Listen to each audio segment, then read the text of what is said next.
danna subscribe kana ku danna mana ƙararrawar sanarwa. Domin a rika sanar da ku da zarar mun ɗora sabon shiri. Mun gode.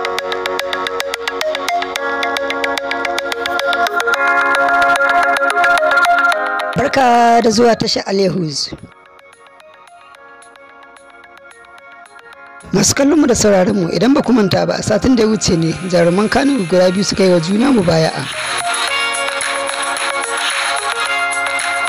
Wato Sarki Ali Nuhu da kuma Jarumi Adam A Zango. Yayin da Jarumi Adam A Zango ya sallama wa Sarki Ali Nuhu sarautar Kano. Yayin da shi kuma Sarki Ali Nuhu ya yi masa godiya kuma ya ƙara da cewa na gode yarima na, Allah ya bar zumunci.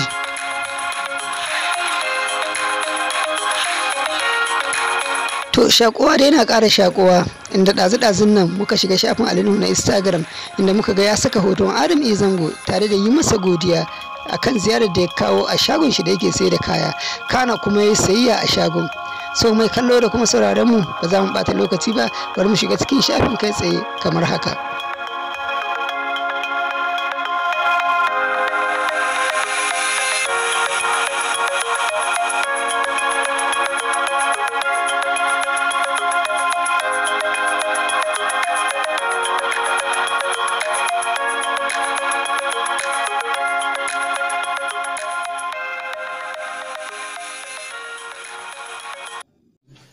Ku dai kasance da wannan tasha ta mai suna Alehuz.